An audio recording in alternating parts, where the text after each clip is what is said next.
Trump's latest effort to reduce grocery prices just dropped. Oh, wait, that's wrong. This video is about a new anti-trans executive order, very relevant to the vast majority of people in this country. The goal of this executive order is to effectively eradicate gender-affirming care for minors. More specifically, anyone under the age of 19, even though 18 is when you're considered a legal adult in this country. From NPR, Tuesday's order says the federal government will not fund, sponsor, promote, assist, or support gender-affirming care for children, as the president claims it leaves them with costly medical bills and regret as they get older, since the procedures may affect their ability to conceive. It always goes back to that, doesn't it? Reproduce, reproduce, reproduce, but fuck child tax credit that would actually help low-income families who are raising children, or any piece of legislation that is actually beneficial to children, especially children who are from low-income backgrounds. All that matters to these ghouls, and I believe I've said this before, but I'll say it again,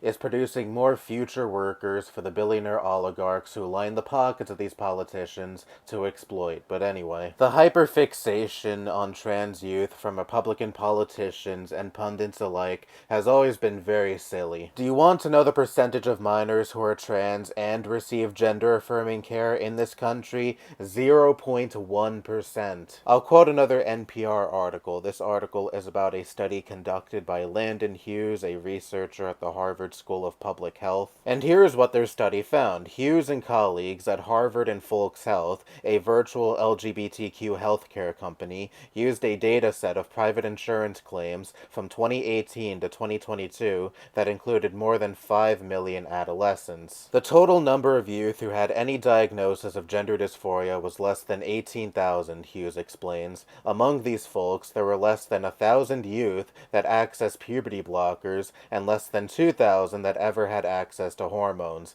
In other words, the study found that less than 0.1% of teenagers with private insurance in the US are transgender and receive gender-related medicines. Conservatives love to make it seem like there's this epidemic of millions of kids groomed into being trans, and then right away they're put on puberty blockers, they're given hormones, they have their genitalia changed. When in reality, if a child is displaying clear signs of gender dysphoria, they are subject to years of continuous therapy to ensure that they really do have dysphoria, and this isn't just a phase they're going through. Adolescents who are openly trans go through years of socially transitioning first, i.e. they change their hairstyle, they wear different types of clothes, they go by a different name, and when they do begin to medically transition, they are either older teenagers already close to legal age, or already over legal age. It's not like one day a 5-year-old boy goes into his mom's closet out of curiosity and tries on one of her dresses, and then right away his parents are like, okay, let's cut his junk off. It doesn't fucking work that way. It just goes to show that all of these people who buy into this anti-trans bullshit don't even know what the fuck they're mad at. And I'm not talking about the commentators and politicians actively peddling anti-trans bigotry. A lot of them are fully aware they're creating a wedge issue to direct the public's fury at a marginalized group of people who have done nothing wrong besides just exist, to divert their eyes away from the billionaires who exploit them every day and actively contribute to harm in this country. But to the average Joe who is fully on board with this anti-trans crusade,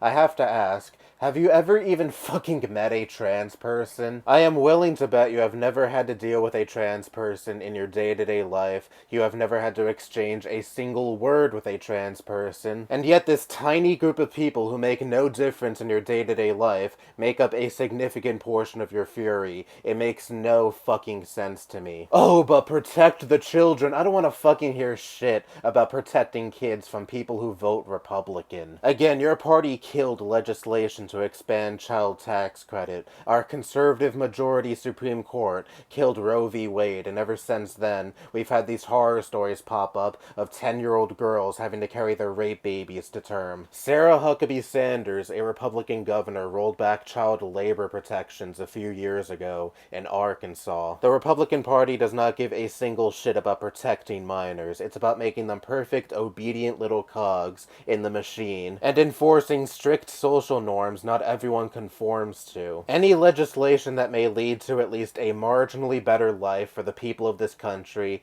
including at least a marginally better upbringing for children in this country, they oppose. Oh, but sending more money to Israel to further aid them in ethnic cleansing, something that makes no difference to anyone living in this country, they're all for that. All the while they distract the public with these supposed stories of millions of children being forced against their will to change their genders. Hate to break it to you, but those who are trans and then eventually regret medically transitioning are a minority within a minority. Overwhelmingly, trans people are happier after medically transitioning, so them receiving gender-affirming care, on average, leads to a better quality of life. I just wanted to bring that up since the executive order briefly mentions detransitioning.